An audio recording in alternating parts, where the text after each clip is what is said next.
Hi guys! Welcome back to My Goodness. Today magluluto tayo ulit ng tinapay, but this time gagamit tayo ng chocolate chips. Favorite to ng aking family. So lahat ng may chocolate gusto nila. So I find ways para ma-incorporate yung ating chocolate chips sa ating tinapay. So gagawa tayo ng loaf bread na may palamang chocolate chips. So stay with me guys and umpisahan na natin.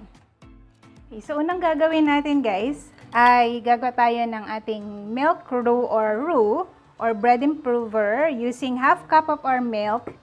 Papainitan natin ito sa ating microwave for 1 minute. Pwede rin yung painitan sa inyong kalan. At saka ilalagyan natin siya ng half cup ng sifted bread flour natin. Okay, so painitan na natin to sa microwave. So I have here yung ating pinainitang half cup of milk for 1 minute. So, mainit na yan. Umuusok-usok pa. Lalagay natin yung ating half cup of bread flour. So, yung ating bread flour ay, tandaan nyo guys, sinala natin yan ng isang beses para matanggal natin yung mga buo-buo. Then, hayaan nyo lang para maluto yung flour and then saka nyo i-mix. Yan. So, magiging paste-like yung ating roux. So, parang niluluto nyo lang yung inyong flour.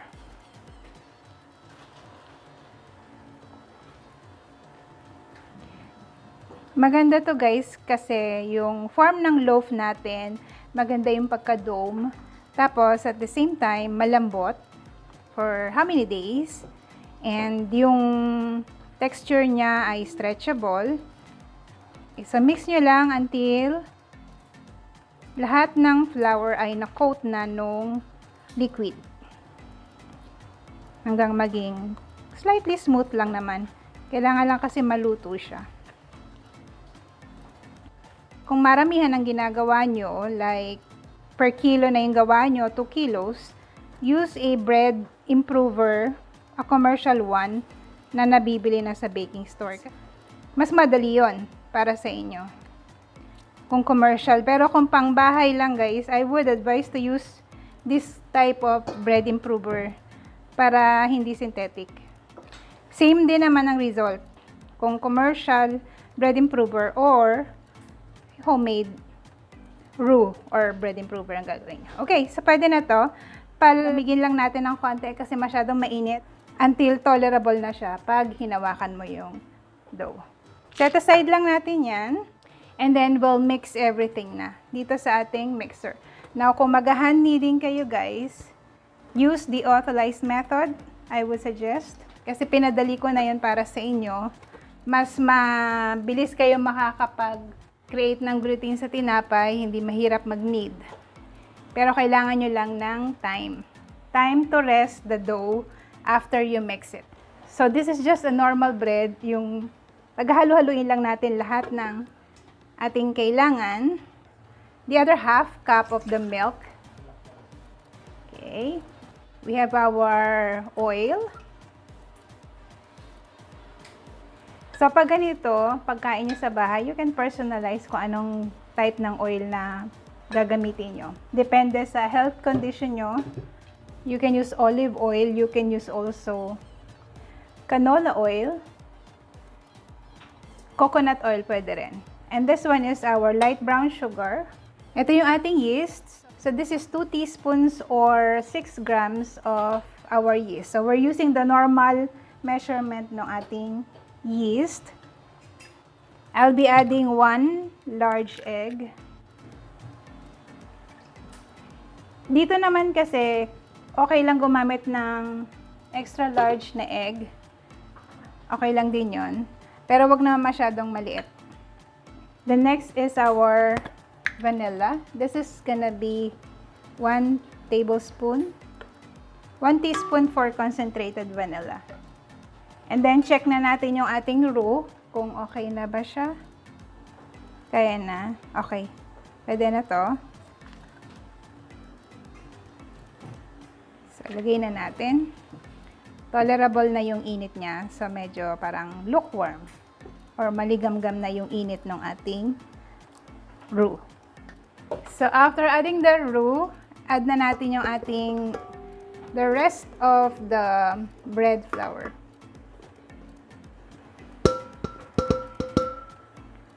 Mix lang lahat. Ganito rin ang gagawin nyo kapag hand kneading. Mix lang natin ng saglit bago natin ilagay yung ating salt.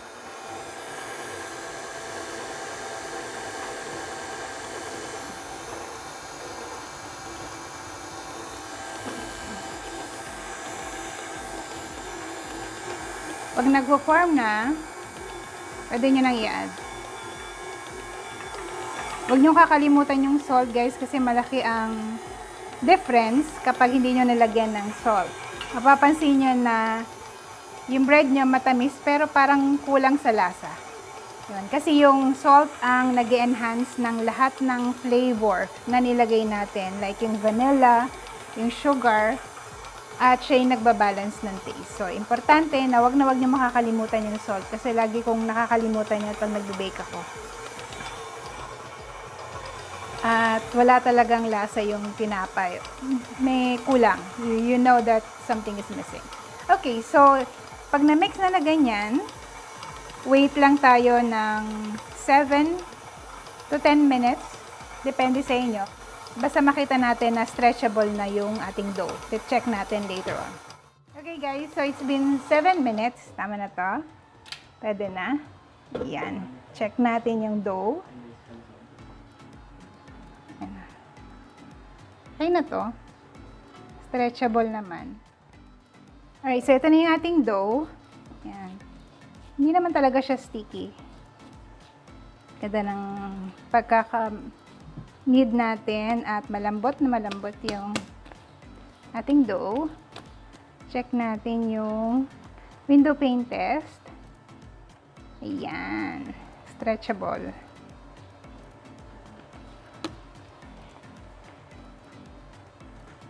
I don't think magkakamali kayo kapag mixer ang ginagamit nyo. So, magkakaroon lang ng difference kapag hand kneading. Kailangan alam nyo yung kinis at consistency na kailangan nyo ma-achieve bago kayo huminto sa pag-knead. So, ganito dapat siya. If you don't know how to do the hand kneading, pwede nyong check yung video ko na Bonete Bread. Doon ay nag-hand kneading ako at nag-autolyze method. Okay, so pwede na to.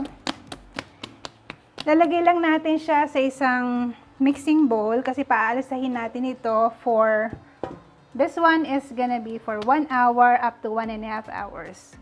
Kailangan mag-double yung size ng ating dough. So ito yung aking bowl. Lagyan ko lang siya ng oil. Then, lagyan din natin yung ibabaw ng ating dough to prevent yung elephant skin o titigas yung cover niya, yung pinaka-ibabaw. Eto, nilalagyan natin siya ng oil para hindi mahirapang umalsa. Okay, then lipat lang natin dito. And then, cover natin ito ng kitchen towel or cling wrap. And paalisahin natin to. Sa akin kasi parati 1.5 hours. Okay. Ito yung tinatawag nating first proofing or fermentation. Okay. So, balikan ko kayo after na umalsa na yung ating dough. Yan. Ganyan ang itsura niya. Okay, so guys, after 1.5 hours, ito na yung ating dough. Ayan. So, laki na. Okay, punch lang natin to remove the air. Kailangan makawala lahat yung air na yan para makinis yung ating bread. At hindi butas-butas. Okay, lipat lang natin. Bango, may bread. And then, i-check ko lang kung ano ang weight. Then, ihatiin natin to sa dalawa. Okay, 1040. So, that's 1,040 grams. Hatiin natin sa dalawa. 20.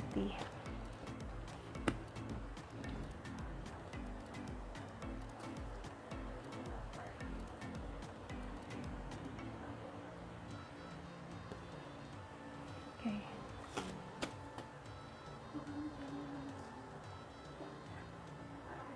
There. Okay, so pantay na. So, ipa-flatten nyo lang to, guys. Then, get ready with your loaf pan na gagamitin nyo. So, ito yung gagamitin kong loaf pan. Ito yung ating chocolate chips. So, depende sa inyo kung gaano karami yung chocolate chips na ilalagay nyo. Kung meron kayong rolling pin, you can use that.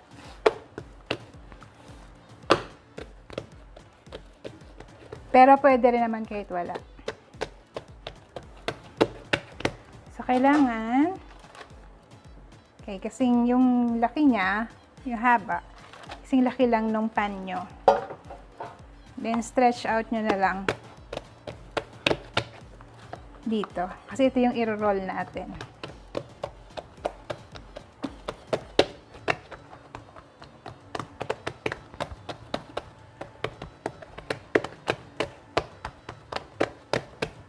Okay, so, tingin nyo, flat na. Pantay na yung ating dough. Pwede na kayo maglagay ng chocolate chips. So, depende sa size na gusto nyong gamitin. Pero yun dito yung mas malalaking chocolate. So, depende na sa inyo.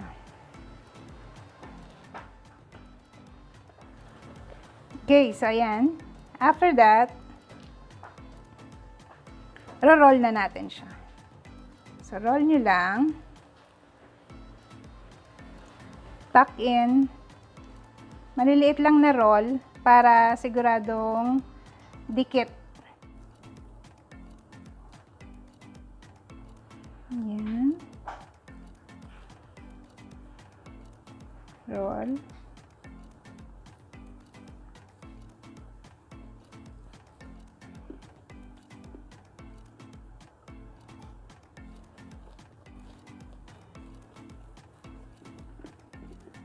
Okay.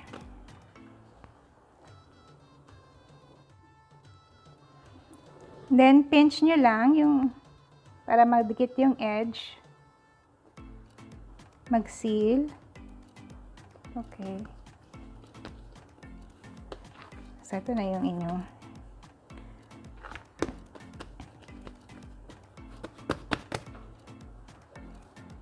lagay lang natin dyan. Takpan ko lang.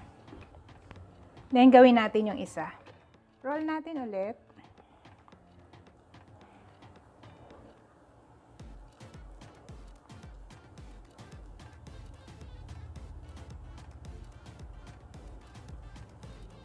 Yung pag-roll natin, medyo masinsin. Sabihin, wala siya dapat na parang air pocket sa loob. Kaya dahan-dahan lang. At uti-uti.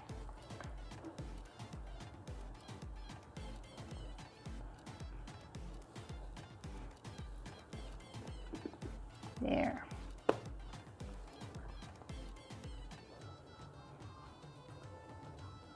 Seal. Okay. Lalagyan natin ng parchment paper yung ating baking sheet or loaf pan. Kasi hindi na masyado maganda yung loaf pan ko. Ito yung ayaw ko sa mga non-stick. Nilagyan ko lang ng oil. Purpose is para dumikit yung aking parchment paper. Okay. Para mas mabilis nating mahatak yung loaf. Kasi minsan dumidikit ito. Okay.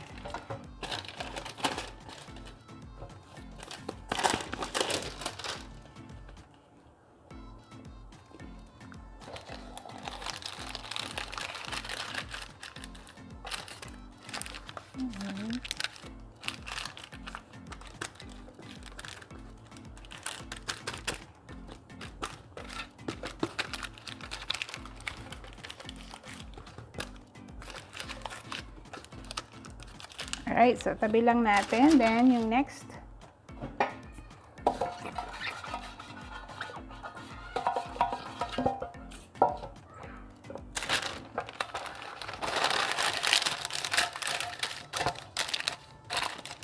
Okay.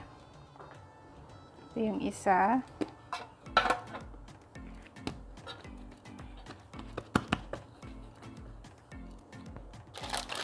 Ayan. Pinagsasabay natin sila kasi kung hindi natin silang pinagsabay na nilagay sa loaf pan, yung isa na naunang nilagay nyo, aalsa na siya. Hindi sila pantay ng laki. So, kailangan sabay nyo silang ilalagay sa loaf pan para kung umalsa man sila, sabay lang. Okay? Kasi minsan may maiiwang isa dyan na mas maliit. Okay, kaya pinapat natin para mag-reset yung pag-alsa niya. Mag-start siya ulit. Okay. And then, tatakpan lang natin ito. Hayaan lang natin na umalsa siya for 1 hour. And after that, check natin kapag fluffy na, umabot na siya hanggang dito, at saka nawala na yung mga space, then umalsa na yon. So, normally, 1 hour, pag medyo malamig sa inyo or gabi nyo ginawa, baka umabot pa ng 1.5 hours. So, depende sa itsura ng dough natin. Okay, so this is gonna be our second proofing. Alright guys, so after 1 hour ng pagpapaalsa natin dito sa ating bread, so this is the second proofing. Ganyan na siya kalaki. So, diba, umalsa na. Kasi medyo mainit ngayon, mabilis lang. Okay. Then, lalagyan natin siya ng design. Meron akong sharp blade. So, you can use a blade kung meron kayong matalas na kutsilyo. O kasi blade talaga yung ginagamit ko.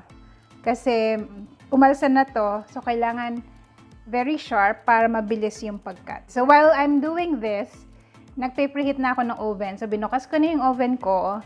Should be preheated for 15 minutes. So, sakto lang to pag natapos ako dito. Preheated na yon. Ilalagyan lang natin ng slit. Okay. Ganyan. Mabilis siya, no? Kasi kailangan mabilis at matalas. Kasi kung hindi, madi-deflate naman yung ating bread. Ayan. Nakita nyo, medyo nade-deflate siya. So, kaya kailangan matalas. Alright. Pwede nyo rin gawin tong slit bago nyo paalsahin yung tinapay. So, para hindi pa siya nakaalsa, lalo na kung hindi naman masyadong matalas yung gagamitin nyo, like kutsilyo. So, pwede nyo siyang lagyan ng slit bago nyo paalsahin. Then, lalagyan natin siya ng egg wash. Kuha kayo ng isang egg. Or kung meron pa kayong mga natirang egg wash, sa ginawa niyong tinapay before, you can reuse it. Basta naka-ref lang. And then, we'll add 1 tablespoon of milk. So, 1 egg. Kahit na small size lang, okay lang yun. Okay, mix lang natin yan. So, ito yung ating egg wash. O yung i-coat natin sa ibabaw ng tinapay para magkaroon siya ng golden brown na kulay. And then, I have here a brush, silicone brush na gagamitin ko. So, lalagyan lang natin siya ng egg wash.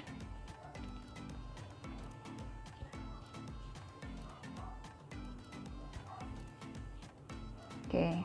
Nilagyan natin ng parchment paper para hindi tayo mahirapang tanggalin later pagluto na. Kasi yung egg wash, dumidikit yan sa gilid ng pan. So, minsan nahihirapan tayong alisin yung bread. So, pinaka the best is to put parchment paper on it. Alright, so pwede na to. Now, pagkasala nyo to sa oven, kung sinalang nyo na pa ganyan, after 30 minutes, ikutin nyo siyang ganyan. Okay? Para mag-even yung kulay at yung pagkaluto.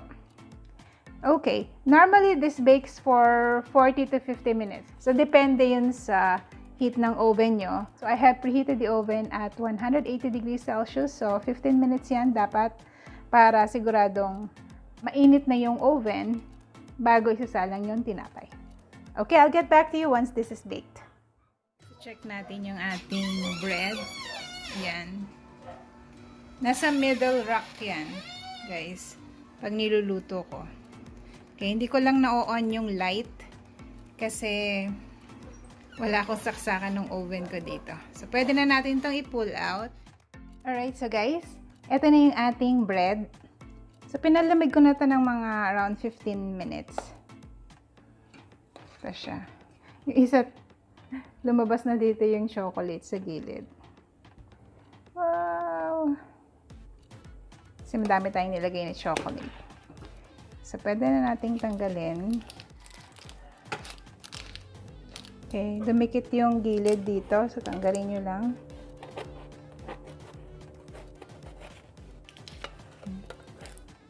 Okay na. There. Ating bread. Check natin. O, yung ilalim, di naman sunog.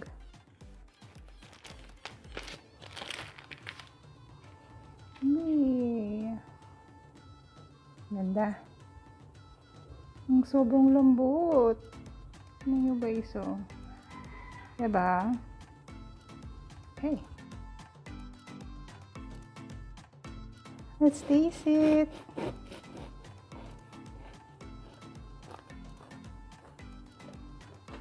Yan. Wow. Lots of chocolate. Ganda. Yan. Kusa naman siyang matutunaw pag binibake na. It's so yummy.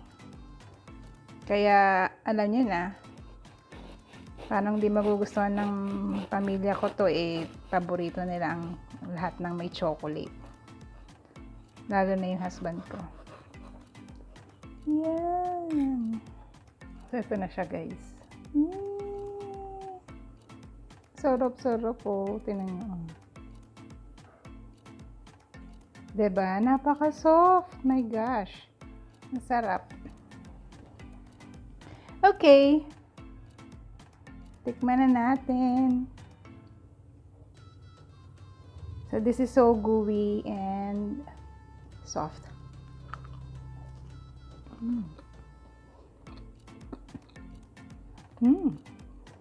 At the same time, itong crust niya ay crunchy. Yan o. Yan yung chocolate niya. Diba? Naku, gawin nyo na to. Lalo na yung mga kiddos nyo kung mahihilig sa chocolate. Ilagay nyo sa tinapay. Parang may Nutella na.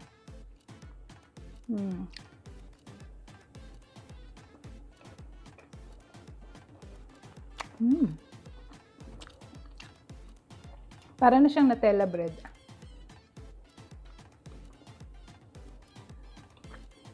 Kaya nakita nyo kung gaano kadami nilagay kong chocolate. Para maging ganyan. Nako! Alright. Masarap siya, guys. Promise. Kaya gawin nyo na rin sa inyong mga bahay.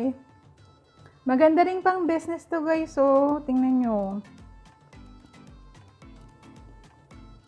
So, this is my version of chocolate chip loaf bread. It's very soft. Hindi nakakauma yung tamis kahit hindi ako masyadong mahilig sa chocolate. Kaya okay sa akin. Masarap siya. Promise guys, gawin nyo na. Alright, so thank you so much guys for watching this video. Try nyo na kagad. Let me see what you have baked. And sali na kayo doon sa ating Facebook group, My Goodness. Thank you so much guys for watching this video. Please don't forget to subscribe. If you're a newbie here on my channel, click the subscribe button and don't forget to click the bell notification para na-inform ka tuwing may new upload ako. Marami pa tayong pagsasamahan through baking and cooking. Have a great day everyone! Enjoy baking! Bye!